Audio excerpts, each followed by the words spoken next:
Hello, you beautiful people, and welcome to Wake Up Later with Sonia Poulton and guests. It's Wednesday, 7th of May. It is exactly 5 p.m. BST. I keep saying GMT, and I got pulled up on that the other day, which is wonderful. I'm more than happy to be pulled up. How are you today? To Wake Up Later, the show that knows if you want to change the world, you have to be the change you seek. You know the score, everybody. So how are you? How are you in the comments? Busy as ever. Good afternoon to you all.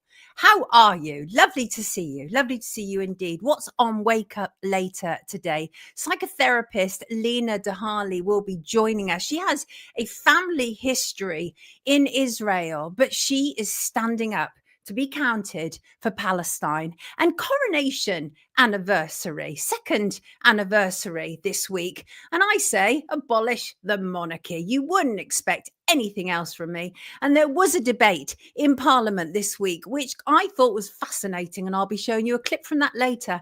And the UK government must follow the US and end animal experimentation. More on that shortly. Plus, Diddy trial, 3 days in. I've been reading the indictment. Oh, my days. Oh, my days. He's got some work to do in that courtroom. And tonight on Channel 4, Madeleine McCann documentary, an unholy trinity of legacy media have come together and collaborated to feed us yet more BS. I'm going to be drilling in on that a little bit because obviously I haven't seen the program, although I know exactly what it's about for the most part. And on Friday, I will review it. And I also want to comment on why actor John Bowe, a great voice against the narrative of C-19, is bowing out. And some headlines on the world stage. Did anybody see that conversation between Mark Carney and Donald Trump in the White House? It was one of the funniest spectacles I've seen in a while. I mean, it was just so amusing. Carney spoke for a quarter of the time that Trump did, but he insisted that Canada is not for sale. And you can see the Trump's brain working away, and he's got this funny little kind of smirk on his face. And the smirk absolutely was, well, I don't know about that. Everything and everyone has a price. And he was like at the end of it, never say never. And that's Trump. He's a deal man. That's where he's coming from. Not my king. Republic now, says James. I love that kind of tone. That's the tone that I seek around here.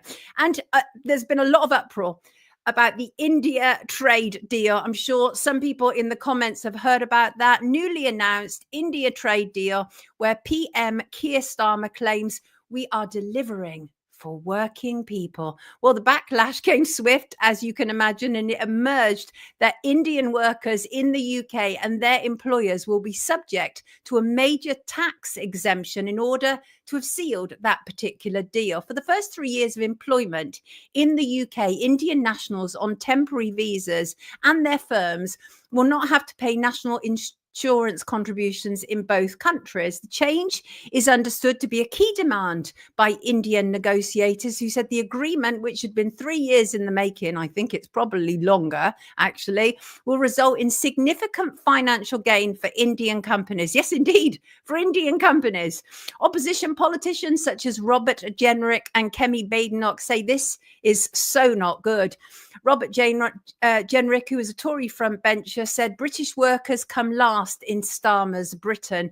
So some details. The trade deal will see the UK lower tariffs on clothes, shoes and food from India in exchange for reciprocal cuts for products including whiskey and cars. But the tax break, which was omitted from the UK release on the pact, immediately provoked anger because at the same time, UK firms have been hit with a rise in national insurance contributions that many warn will actually force smaller businesses either to slash jobs or to shut down completely. Tory leader Kemi Badenoch said the move was two-tier taxes from two-tier Kia. She wrote, I refuse to sign this deal because 1, tax refunds for Indians are not available to us. 2, Visa requests are too high. 3, ceramics and aluminium industries would be screwed. Miss Badenoch added, when Labour negotiates, Britain loses. There are many questions that number 10 has yet to answer, including what agreement has been made on other visas for Indian nationals who may want to study or work in the UK.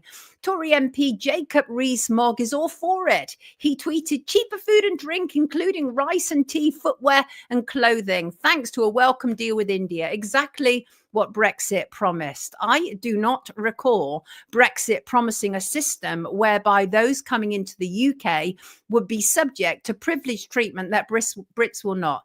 This feels like an absolute betrayal, another one on top of many, to many people. And the fact is, every Indian worker is now cheaper to employ than people born here. And that is a damning message to send out to the workforce.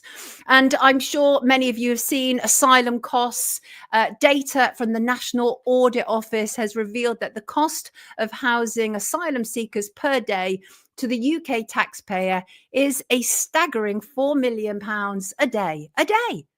Much of the profit is being greedily swallowed up by 3 main suppliers of asylum accommodation. They are Clear Springs Ready Homes, Mears Group and Serco. Serco is a long-term baddie in the UK, and each operates 2 or 3 UK regions, and the Home Office awarded 10-year contracts to all of them back in 2019. And these companies are responsible for finding a range of accommodation. And I think we can all agree that the cost to the UK taxpayer is untenable, and we need to get to the real cause as to why this is happening in the first place. Yes, indeed, we do. We certainly do. Last Friday, you can see I'm racing today, people, because we've got so much news. Oh, Cara, YouTube did not notify me you were live. Sorry to hear that. Sorry to hear that. Lev from Sweden. Hello, Penny. Last Friday, of course, we had a live report from the very lovely John Curtin at Camp Beagle, a compound in Cambridge, England, that is breeding beagles on an industrial scale to be experimented on. And our viewers absolutely loathed it. Heartbreaking for many of us. And we showed how there is no moral, ethical, or scientific basis for animal experimentation. And I ask the UK authorities to take note of what is happening in the US regarding the same thing. So there was Jay Bhattacharya, yes, was talking about his agency. He is now, of course, in charge of the National Institute of Health. He is the director.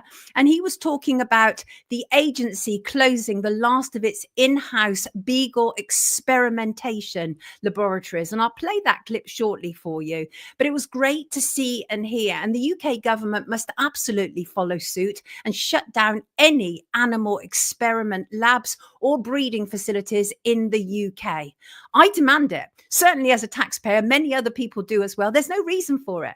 And but it was really interesting what Jay had to say. Let me bring in his video. And this was on Fox News, and he was actually talking in general about how whatever they do, they get criticized for it. People are always looking for something bad in what they've done. And he said, and here's one example, and we did this. And have a listen to what he has to say. Put out a policy to make sure that we have when we use we have animals in research that we look at alternatives. You know, it's very easy, for instance, to cure Alzheimer's in mice, but those things don't translate to humans. So we've put forward a policy to replace animals in research with other technological advances, AI and other tools that actually translate better to what human health. But then I'm getting, and we got rid of all the beagle experiments on the NIH campus. But you know, it's sort of like people just don't trust the NIH anymore, and I can understand why. This is great. He's very clearly stating that animal experimentation does not work in terms of protecting humans. Whatever could work for a mouse is not necessarily going to protect a human. He's absolutely right. And it's great to see a leading voice saying that, and wonderful to hear that they've shut down labs. The thing about me around here is that I take everything on a kind of like state by state basis, right? And that is if Trump has done good today, then I will acknowledge that. Absolutely, I will. And I think that this is really brilliant. And also, I think that this may well impact what's happening in the UK. And the reason I say that is because a lot of this is to do with DOGE, right? The Department of Government Waste. And that's why these Beagle labs were closed down, because they were being funded. But obviously, Jay is coming out and saying that these experimentation on animals is no good anyway. But the UK facility that we reported on last week, MBR Acres, is an American-owned company. And I'm wondering whether they also benefit from US government funding. And if so, let us hope that DOGE and Trump will extend their cuts here. And that would be amazing, amazing, amazing, amazing. I can't, I mean, the thing is that the whole idea to me of animal experimentation is so deeply painful. I literally cannot bear it. It's unbearable to me. And I'm going to be talking very shortly to Lena De Harley. She's a psychotherapist from the US. It's been really interesting this week in Parliament to see some of the pushback that is taking place in Israel and how people are being forced to stand up and be counted. And we will be talking about that very shortly. And a question, where is John Bowe? That was what people were asking me this morning. This morning, I was contacted on X by several people inquiring what had happened to the account of John Bowe, the British actor who has been speaking out since 2020. You might know him from here. I've interviewed him before, but now you see his face, you might recognize him. But he's a good egg, is John, and he was prepared to put his head above the parapet. But I was also aware from time to time it was really difficult for him. When you are not, when you've not been doing this for a long time, and if you've only just started like in 2020, it can be really hard, especially if you have a public profile, which John has. And I've seen him from time to time on X really struggle, like emotionally, with some of the stuff that's been going on. And as I say, I've interviewed him several times. And the only thing that I would say about John, it was my experience, and this is nothing detrimental about him. It's just to say that I found him to be a bit naive when it came to the wickedness of politicians and the ways of the world. John is a decent human being, and sometimes decent human beings who haven't been around this for a very long time struggle to believe that people in Parliament would do these things to us like they did during C19. And so very decent chap. But as I say, every now and again, I was just like, oh, come on, John, now that's not, they're doing this deliberately. This is, it's not incompetence or any of those things, but very, very decent, right? So his Twitter page was stating that his account no longer existed, and people were quite naturally concerned, and people started tweeting me. Had he been taken down, or had he done it at his own hands voluntarily? So I contacted him, and thankfully it's the latter. It was his choice. And I told him that people were concerned, and he responded, thanks, Sonia, I'm moving on. This is exact words. And I said to him that I would share this so that people would know. So his exact words were, thanks, Sonia, I'm moving on. I've done all I can. The signs of change are emerging. It must all take its own course. Alas, always so slowly. Priorities for me are changing. I must tend to my loved ones, John Bowe. And I take his point. I really take his point, because it can be incredibly hard. It can be incredibly draining. And it is. And I have to agree with you, Demanji. It's very tough to get your head around this level of evil. It really is. And Jane wishes that England would stand up and be counted. Indeed. Don't we all, Jane? Don't we all? So yes, it's all good. All good. It's good to take a break from it all. It is Soul Sound Crazy Bunny, our mods. It absolutely is. And sometimes you need to, because obviously the internet can be incredibly draining sometimes, can't it? And that is difficult for some people. Yes, it is. Right. I'm very tempted to start playing a video. I want to see Lena on the screen in my studio first before I do this. Let me just see if I've got something slightly shorter that I can talk about before she comes on. Yeah, I want to quickly refer to this. and that is drag queens and hungry, impoverished children. What could possibly go wrong? I've been following a story that Wake Up guest Jean Hatchett has been covering. Asda, drag queen story time, I believe, is going to get itself into some quite serious problems, and that is its community champion for in one part of the country, and I can't remember which part of the country it is now. Someone called like Shallowfields. Excuse me, bear with me. Actually, I think it's in Sheffield, and so they had a like an event. Which was a food bank, and it was like a drag queen story time for children, right? So I had a real problem with that. Many people know I did a report/documentary on drag queen story time, which was about child grooming in plain sight. And so I sent a email inquiry to press at Asda, and I'm awaiting their response. And I just said that I'm a journalist and broadcaster who made a documentary about the issues attached to drag queen story time. I've long been an ally of gay rights, and my position is not homophobic, but that of child protection. Drag queens are sexualized and parody versions of women, which is inappropriate for young children. And then I went on to say that's not even going into the number of child abuse convictions from people who have been involved or who have pushed this problematic scenario at children. And I cited the example of only back in March how Surrey Pride co-founder Stephen Ireland, a major pusher of this, was found guilty of raping a child. And I told Asda he's just one example. There are and will be more. And I said that I know that their organization has been working with at least one drag queen at a food bank event. And I pointed out I do not personally know this individual, other than to relay to you the problematic issues attached to drag queen story time in any setting, be that a library or even more troublingly to children who, by dint of having to use a food bank, are already made vulnerable by poverty. And I gave them the link to Jean Hatchett's Twitter, and I said, please tell me what is Asda's corporate position in using drag queen story time at its events, and what is your comment on what Jean Hatchett has to say. And we shall wait and see. I've given them a deadline until tomorrow because I want to be able to report fully on that on Friday. Because, you know, I don't like it.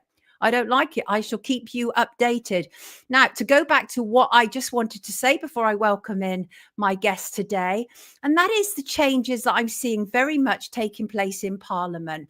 A year ago, Parliament was almost the majority absolutely in fulsome support of what is taking place in Israel. And we've seen it, and it's something that I've commented on many, many times, not least because the plethora of Labour friends of Israel, Conservative friends of Israel, and it goes on. And so they are, you know, extremely compromised. But the pushback against genocide in Gaza has reached a critical mass now. There is absolutely no doubt about it. Israel's economy is being impacted. No amount of money and paid for influencers is changing public opinion. If anything, Israel's public relations has actually never been worse. And yesterday in Parliament, there was a debate in which most decent MPs continue to push for the end of Israel's oppression in Gaza. And most decent MPs, I say, except, of course, former Home Secretary Priti Patel. But I don't think anybody ever has been confused that she was a decent MP. Remember how they hid all that bullying scandal to do with Priti Patel when she was the Home Secretary? Well, I remember. So I want to just play this for you, MP Mark Pritchard, before I welcome in our guest. I think this is really substantial. Have a listen to what he has to say. I hope I've picked up the right one here. Have I got the right? Of course, Israel is an important security, trade and democratic partner, but that doesn't give it a blank check. The fact is that 13,000 children have been killed, 25,000 have been injured, maimed, wounded, orphaned, some of them. And for many years, I've been in this house 20 years, I have supported Israel pretty much at all costs, quite frankly. But today, I want to say that I got it wrong. And I condemn Israel for what it is doing to the Palestinian people in Gaza and indeed in the West Bank. And I'd like to withdraw my support right now for the actions of Israel, what they are doing right now in Gaza. Of course, the hostages should be released. Of course, that Israel has a right to exist. Of course, the Israeli people, the Jewish people should have the right to live in peace, but so do the Palestinian people. And I've said it before, and I'll say it again, that the life of a Palestinian child is as precious as the life of a Jewish child. Hear, hear. And I think we all couldn't agree more, frankly. I'm delighted to welcome in my guest from the US, speaking to us live from the US. Lovely to have you with us, Lena De Harley. You are, of course, you're an author, you're a psychotherapist, but most lately you're somebody who's standing up and being counted regarding this issue, aren't you? Yes, thanks. It's great to be back with you again. I wish under different circumstances, but thank you for having me. I agree with you. The last time we spoke, which was several years ago, of course, I've pointed out you're an author and you'd written this stunning book, My Daddy is a Hero, about the what's family annihilation. You've also written a book about Facebook narcissism. These are certainly the Facebook narcissism I have to bring you on separately to talk about, because I know it will make a fantastic conversation. But let us talk about this. And I watched one of your videos today, and I've watched a lot of what you've said, certainly over the last year, regarding this issue. And I think it's really important for people to understand your family history regarding Israel. Where do you want to start? Well, I'm Palestinian-American. My father was born in Bethlehem, Palestine, which is in the occupied West Bank. And Bethlehem, Palestine is where Jesus Christ was born. I'm also a Christian Palestinian. And my great-great-grandfather was the Greek Orthodox priest in the Church of Nativity. Yep, these are my great-great-grandparents, which I shared with Sonia. And my great-grandfather, you also have a picture of him, Isa Bandek, was the deputy mayor of Bethlehem. That's my dad and his family. No, there we go. I know it's there. Right. That's him. Yeah, right there. He was the deputy mayor of Bethlehem. And then my paternal grandfather was the mayor of Bethlehem as well. And then the other photo is my dad is the oldest of 5 kids, and he immigrated to the US when he was 15 from the West Bank. And so I've always just had a knowledge. I still have my dad's almost entire extended family is still in Bethlehem under occupation. So since I was a little girl, my father really involved me even in the Israeli-Palestinian peace process. So even from a young child, wow, we were talking a lot about coexistence and peace and all of these things. And so it's in my DNA, but it's been my life story. And, it's a moral obligation and a duty for me to speak out and tell the truth, no matter the personal cost to me. I can't live with myself any other way. So that's why I'm here.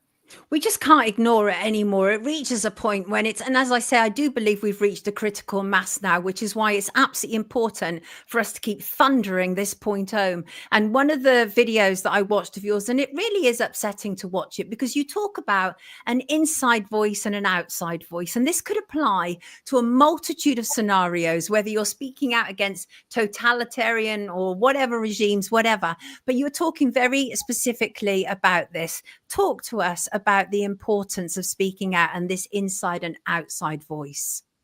Well, I think, there's a very small amount of people who are in power and control all of us, right?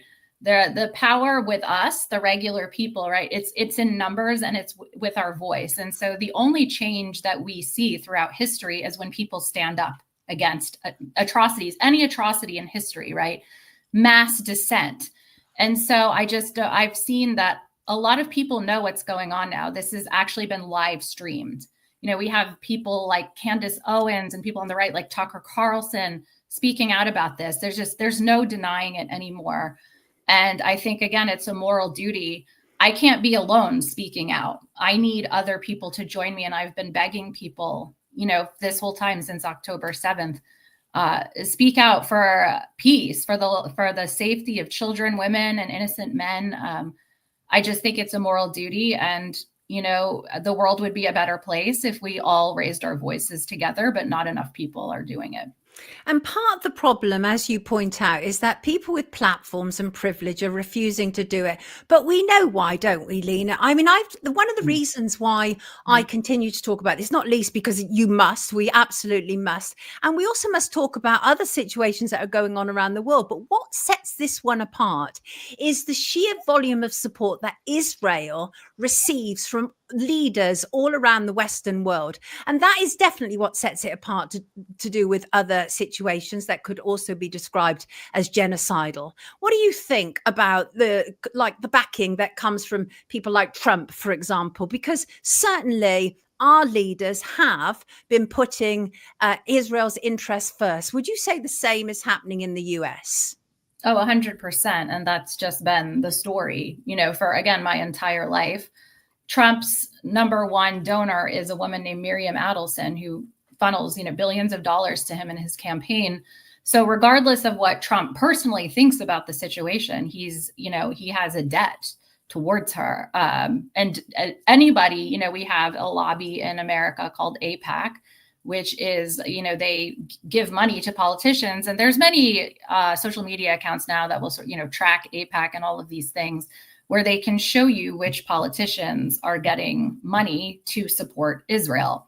And you'll see the ones who have the largest amounts of money from that lobby are the ones who are, like John Fetterman or all these politicians who are very, very staunchly pro-Israel. So you just always make the connection to money at the end of the day, which is why there's also a call in the US right now to get money out of politics, just in general, because it's just so toxic. America should not be influenced by a foreign country. I don't know anyone who would disagree with me on that. And that politicians should not be influenced by money either. They work for the people. They work for us. And so that's the message that I want to get across. And this is a nonpartisan message, by the way. I'm not a Democrat or a Republican in the US. I do not support either party. And it's because of these special interests and money that are controlling all of it. And I find it astonishing that renowned kind of virtue signalers like Bono and Bob Geldof, who have stood up in the past for starving children, are really failing here, aren't they? There are very, very few very famous people who are prepared to stand up and be counted on this. But children are literally being starved. Food blockades are being blocked. Water is being blocked. Sanitation is a problem. Hospitals are being bombed.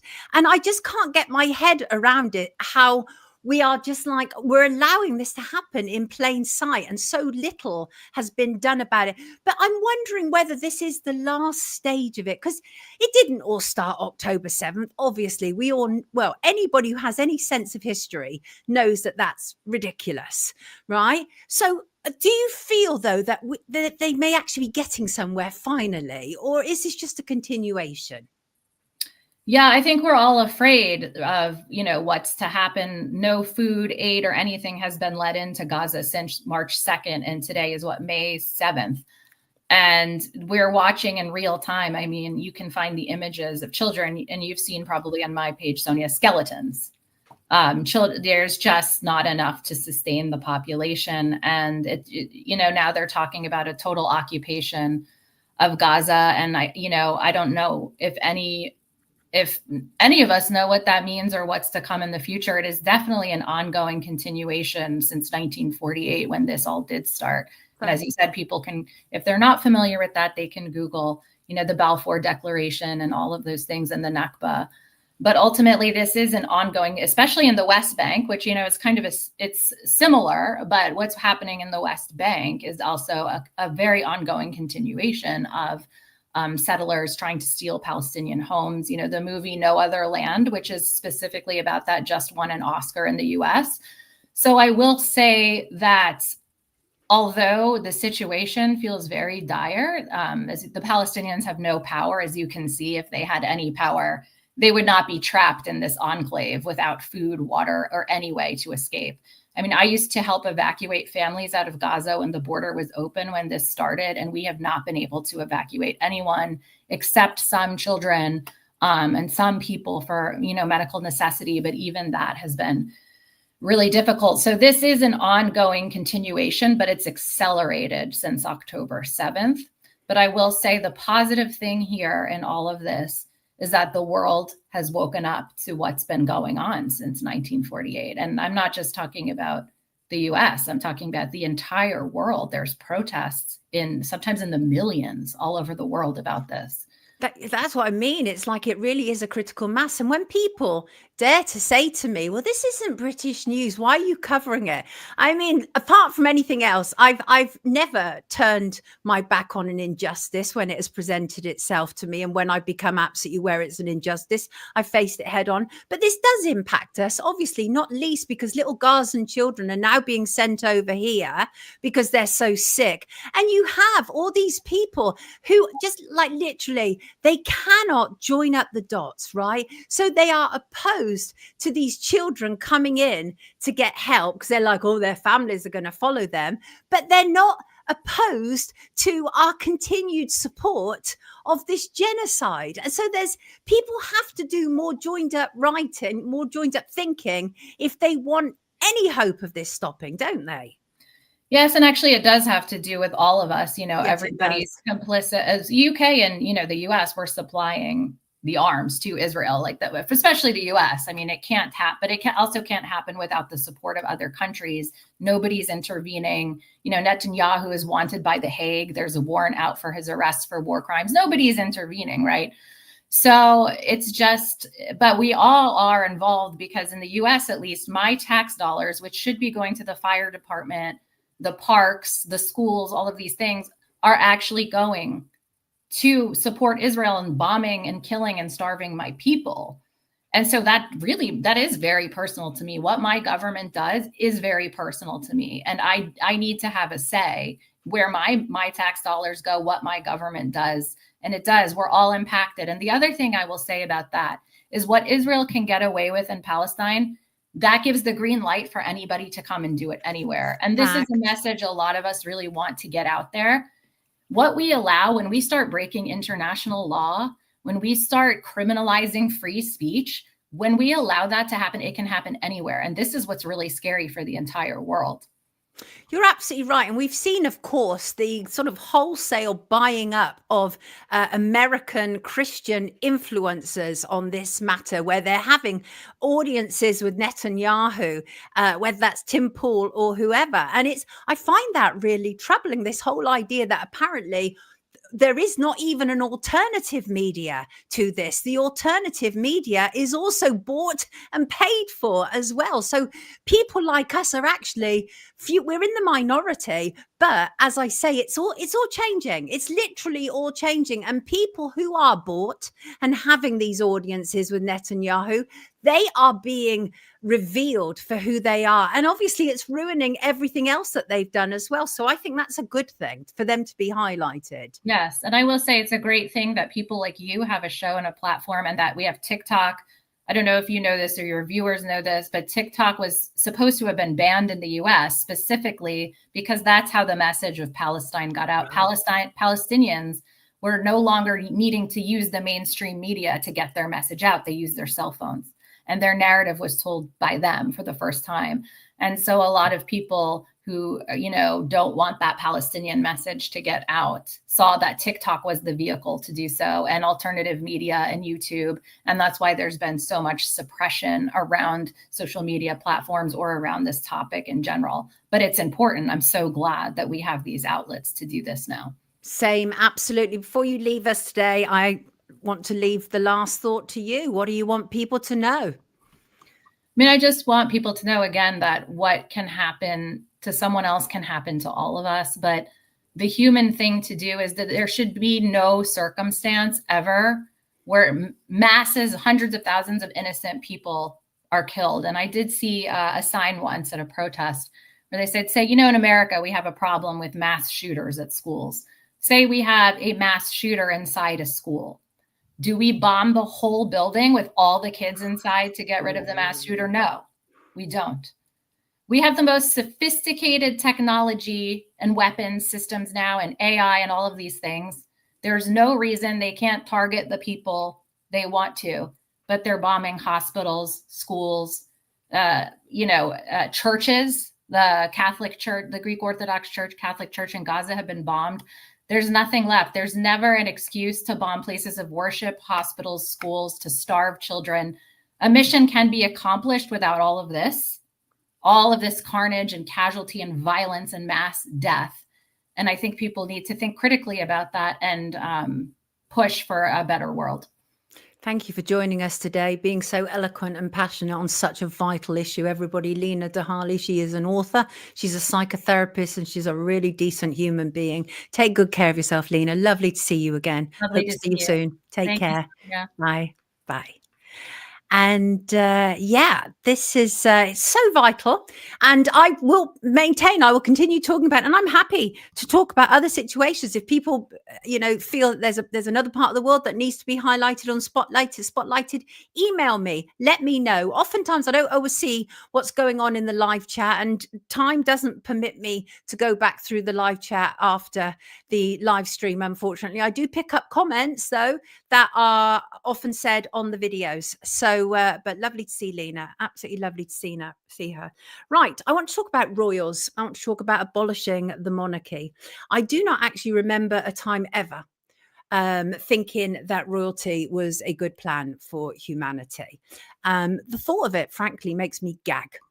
It's a system of unimaginable greed, laziness, and entitlement paid for by us while others around the world starve and scrape to get by. In all my life, I have never encountered one good argument to keep the monarchy. Not one.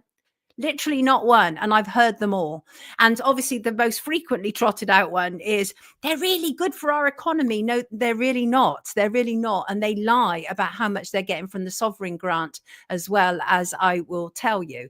They are really bad for our economy. In fact, they don't bring additional tourism into the country.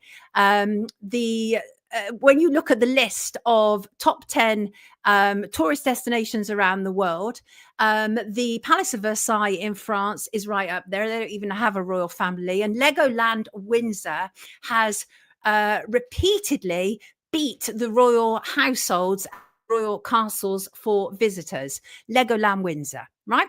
So anyway, this week was the anniversary of the second anniversary of the coronation. Let's bring in some images. Of course, this is Charlie Boy. And the thing is, I almost certainly came out of the womb with the mindset of being anti-royalist, because I don't even think it came from my own family, who are generally not as anti-royal as I am. That doesn't mean they are flag wavers, by the way. It's just that they probably wouldn't try members of the royal family in a court of law like I would. I believe they're traitors, not my family, the royal family. And I believe their history has worked against the people. I say all this, and I note that Charles Windsor, a man who has been given everything and still wants more. Still wants more. So he was crowned 2 years ago yesterday. Since then, we were told he has cancer. He's seldom worked. His family of taxpayer draining parasites have received over hundreds of millions of pounds from the taxpayer. He and his son have been exposed as slum landlords. And the man who officiated at his coronation, the most senior clergy then, the most senior clergy in England and Wales, Justin Welby, has left the church in disgrace after failing to appropriately act in reporting and stopping serial child abuser and almost certainly murderer of at least one child, John Smythe. Charles is very close to Justin Welby, who he has confided in and sought guidance from. Charles has a history of being close to inappropriate people. That's a fact. He was close to Bishop Bowe, a paedophile. And he was close to Jimmy Savile, a necrophiliac, a paedophile, and procurer of children for the British establishment. I've said before, and I will say it again, it is impossible to have people like Bowe and Savile around royalty and politicians without their team knowing about it. It's impossible. It really is. Therefore, I can only conclude that Charles knew who these people were and loved them all the same. He certainly knew about Bishop Bowe. Bishop Bowe had been charged, had been convicted, and then went on to be convicted of more charges of abuse against children. And Charles wrote to him to offer him support after the first charge. So Charles knew. Charles absolutely knew. And as I say, by the way, they absolutely do lie to us. They lie to us about how much they cost. They claim It is £86 million a year estate funding, which is gobsmacking, obviously, even on its own. But anti-monarchist group Republic have revealed the true total is many times higher as the public figure. And it fails to acknowledge all the costs we pick up, including security, which is not part of the sovereign grant. So we publicly acknowledge that we pay them £86 million a year. It is gobsmacking, right? But actually, Republic have worked out that it is probably closer, ready for this, to 510 million a year, right? Not 86 million, as the PRs in legacy media like to tell you. But had anybody seen this? He and his former mistress unveiled shiny new portraits on themselves. So let me at the end to recognize this second anniversary. I'm just looking for a video. Let me just find the video. Ignore me falling over my words as I'm looking for the video. Yeah, here's the portrait. This was at the Royal. Oh, no, that's about something else. Here you go.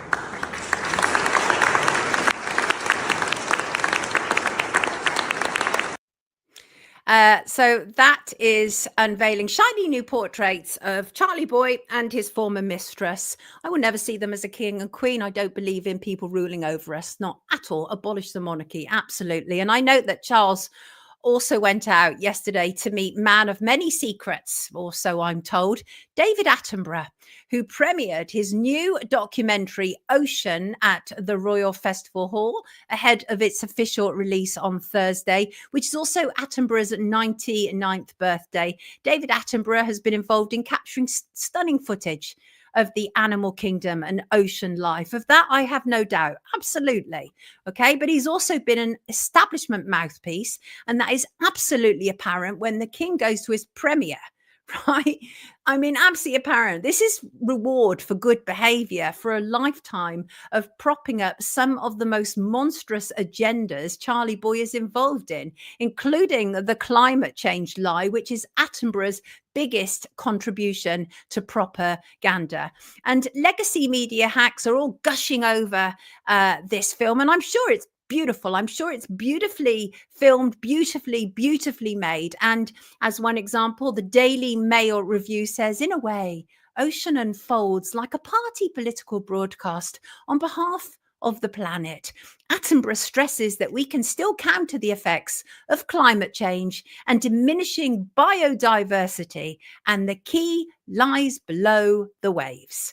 And Attenborough has gone on to say, now as I approach the end of my life, we know the opposite is true. After living for nearly 100 years on this planet, I now understand that the most important place on earth is not on land, but at sea. This is what he's had to say. Not a big fan. And as I say, the gossip in media circles about David Attenborough have gone on for a very long time.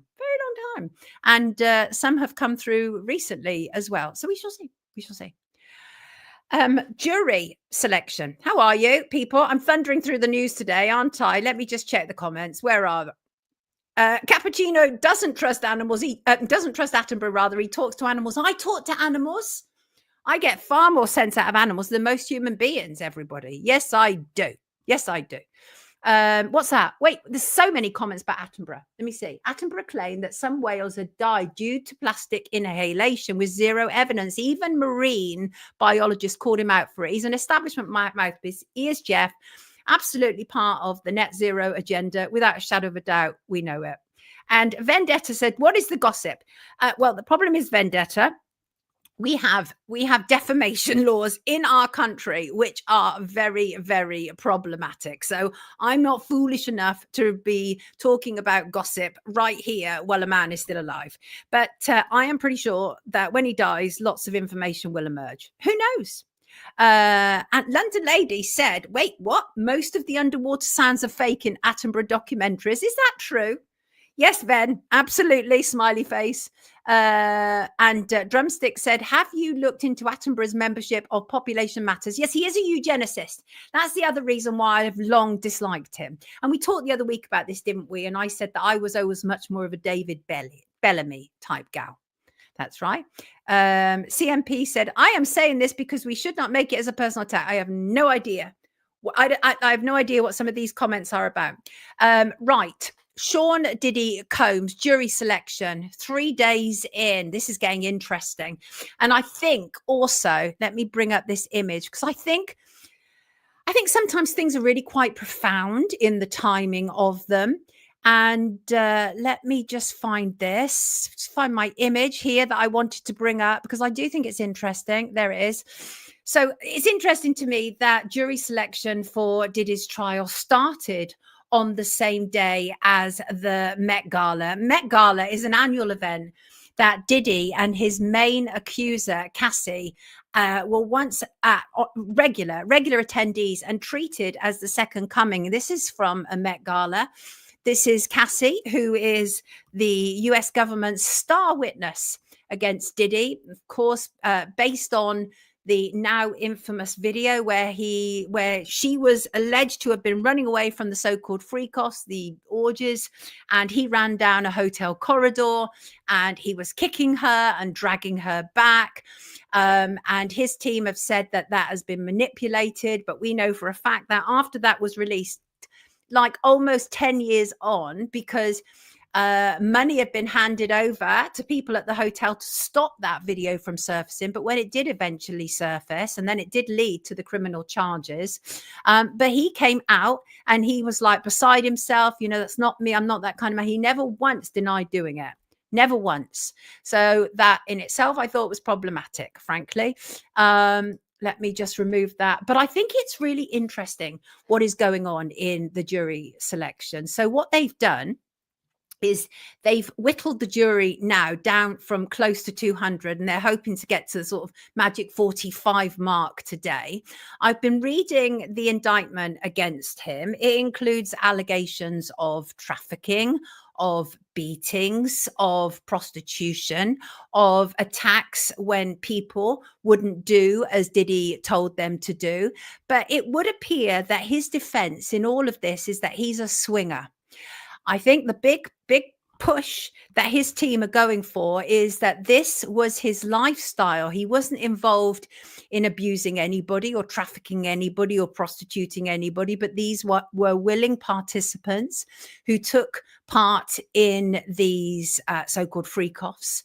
And this is how it works in the music industry.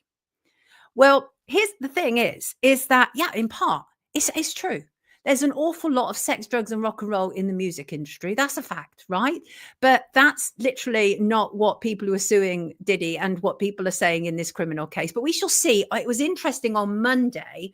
There was a moment when he asked if he could go to the loo. And this is only like an hour and a half into jury selection. And he actually turned around and said, I'm nervous. Now, I talked to a psychologist friend of mine and I asked for some feedback on that. And it was really interesting what she had to say. And she said to me, that's interesting because immediately it makes him relatable in the eyes of the jury. It humanizes him, to say that I'm nervous and people, the potential members of the jury may well have, felt protective of him by saying that. Now, I wouldn't put any of that past him. I've met him twice and he's an extremely, extremely charming individual, is Sean. Absolutely. And also he's now allowed to wear his own clothes. And this is not a special privilege for him. This is something that defense teams often ask for, because if prisoners, on remand rock up in court in their prison garbs, it creates an air immediately of guilt. So he's allowed to wear his own clothes. A lot of names are starting to pop up who are potentially going to be named in court, such as obviously Cassie, Mike Myers, Michael Jordan, J-Lo. And it doesn't mean that any of these people will be at the trial or that they're implicated. None of that. He's also, of course, he's turned down plea deals. And so this would suggest that he believes he can either convince the jury or that he might actually have the tools or the facts at his disposal to prove that he is innocent. So that's interesting. But I don't think anybody should be under any illusion whatsoever. This is a significant trial. This is such a significant trial in so many respects, and there is much to emerge from it. And it's actually a huge thing in terms of popular culture and more. He's influenced music, he's influenced fashion for decades. He is not a small player. He rose high. And now, is that because he is especially talented, or because so many other influential people are compromised by him and his sexual proclivities? People possibly in politics and in Hollywood. And I was listening to a discussion about the implications of it. One commentator noted that hip hop for a long time had normalized underage sex. And it's true. As a former hip hop journalist, he's right. Hip hop was frequently used and has been over the last couple of decades now. When I was writing about hip hop, it was right at the start of it, late 80s, 90s. And it was old school stuff. And you had artists like Public Enemy and A Tribe Called Quest and Jungle Brothers and Queen Latifah, all of whom I have interviewed. And then you had a lot of the kind of gangster rap that was coming through, and some of it was authentic and some of it was clearly part of an agenda. And what we now have is that hip hop has now been absolutely used as a vehicle in which to launch numerous agendas. But I still maintain that the original intention of hip hop was organic, was pure. It wasn't an agenda. It was impoverished kids hanging out on street corners in the US, in New York, and in play parks, amusing themselves with their skills and talents, including rapping and breakdancing. But then the money men spotted a way in, not only to make a fortune from it, but to use hip hop and rap as a vehicle for a degenerative society. And corporate hip hop put some of the lowest behavior at the top of the agenda to influence young people. These days, if you look at females in hip hop, heavily sexualized, ruled by ex-strippers and women who will shed their clothes at the drop of a record executive's request. I mean, it's just horrible, horrible stuff, really degenerative stuff.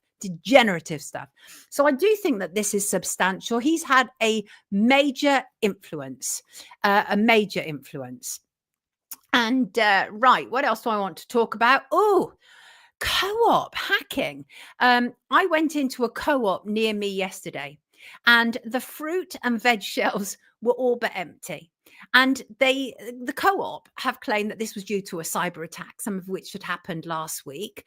And it's left up to 200 of its 2,300 stores across the UK affected. And the issue partly involves the contactless payment system and meant that people could not use the system in the stores. Co-op said that this had been rectified by yesterday afternoon.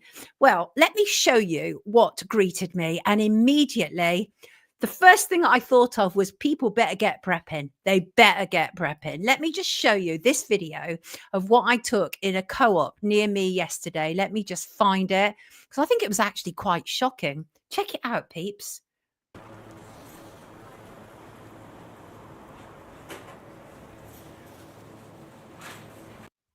Now, what worries me about that is that's all fruit and veg. That is literally all fruit and veg. And it doesn't make sense. And we know also that Marks and Spencer were also hit by a cyber attack last week, and Harrods making online orders unavailable. That has continued. Again, this is absolutely why we cannot afford to give our all to a digital society. Absolutely not. But I'm going to just play that again, because I think it's quite sobering to see that. And I think that I think it's interesting that it's fruit and veg.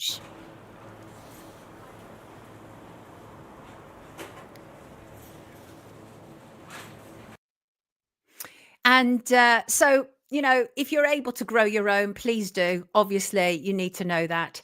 And but that I thought was quite shocking and deeply troubling. And absolutely, and I interviewed De La Soul. They were very positive, absolutely. And but there's so many agendas we know working around it all. And just say, today alone, 15 emails from people about chemtrails in the UK today. They're spraying heavily out there, right? And I picked Lorraine's because I don't think I've ever shown anything from Lorraine before. Lorraine said a bit overbusy this week and try not to get too mad about the sky. Pick attached, complete with light bow or whatever it's called, bow. Less a spiritual phenomenon, more pollutant derived, I expect. And look at it, because when I first looked at it, I was like, it actually almost looked pretty, right? And this is the problem. And like she said, it's not at all. Let me just show you this. Thank you, Lorraine, for sending it in, by the way. And thank you, everybody who sent in imagery and videos. Obviously, it's just impossible. But that does look, doesn't it? I can see what Lorraine means by it looks almost like a spiritual phenomenon, up against the sun. But this is truly sun dimming. It's truly, truly, truly. And it's just horrible.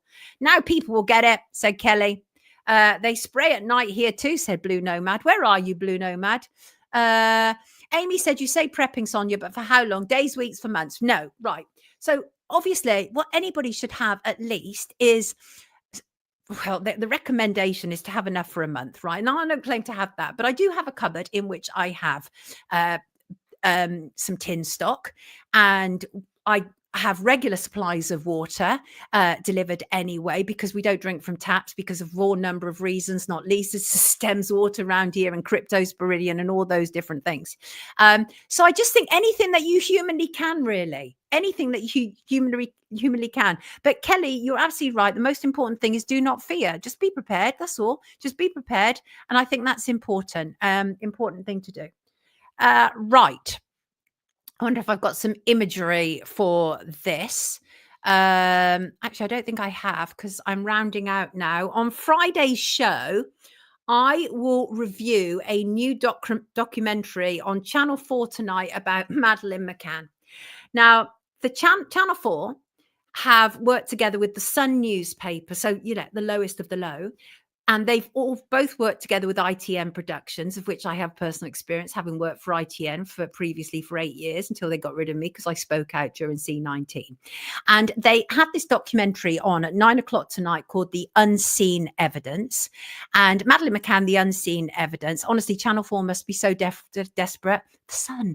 The Sun, for goodness sake, one of the literal worst newspapers ever to cover the story of missing Madeleine McCann, and with such blatant, flagrant dishonesty. Still, Channel 4 have absolutely played their role in this. It was Channel 4 that carried out the appalling reconstruction that I feature in my documentary, The McCanns and the Police. And this is the only reconstruction that Kate and Jerry McCann and their Holiday and friends have ever done. More on Friday about that. As for ITN Productions, I worked as a contributing and consulting editor, as I say, for ITN for 8 years. And they would listen to me on all number of issues, right? Paedophiles within the British establishment, contaminated blood. We were the first news organization to break the contaminated blood story. So they listened to me about many, many things. But the one thing that they wouldn't listen to me about was, can you guess? Madeleine McCann. Absolutely not. And so what you have is this unholy trinity who have all come together. And what they're doing is they're pushing the story of Christian Bruckner, that he is responsible. And what they have is a lady who was previously been on TV, Hazel, and she believes that she was sexually assaulted by Christian Bruckner when she was a holiday rep working in Portugal. And he was a masked man and who attacked her. And when all the stuff came out about Christian B in 2020, and they were pushing him as the main suspect, she came forward and she said, this is the man who attacked me. So that is the big new news that they claim to have.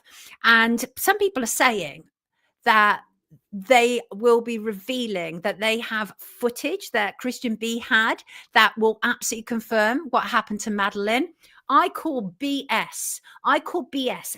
The German police, Hans Wolters, their prosecutor, has tried for at least 5 years now to get this crime to fit Christian B. Do you honestly believe that if they had enough evidence that a show would be putting out these details? No. The fact is, Christian B, the German authorities lost their case against him at the end of last year, and he's due for release soon. But they want to keep him in. And so they believe that by continuing to attach poor Madeleine's name to this very reprehensible man, he is, I'm not I'm not a supporter of Christian B, not at all, but then I'm not a supporter of lying hacks who are lying about this story. And so they are absolutely pushing the whole idea again that Christian B is responsible for taking Madeleine McCann. And after I've watched it tonight, I will review it on Friday. And it is absolutely garbage, as Craig says in the comments. And talking about Craig and Zoe, 6:30 tonight, they'll be doing a live stream, Only Cans live stream, where they're going to be looking at the old MSM headlines. I think we've probably got a link that we can put in the description, and that is at 6:30, so in just over half an hour.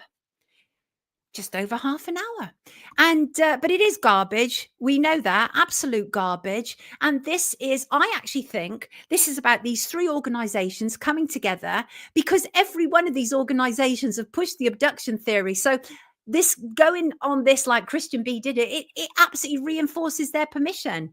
It like much of their output, it's a lie. Absolutely it is. Right. How are you all? And yes, Chris, Debbie Evans has gone missing from UK column. I remember that she tweeted about that. There was some issue. It all got really nasty. There was some public stuff said about a laptop. I don't know all the details about it. I try and keep away from all that sort of stuff.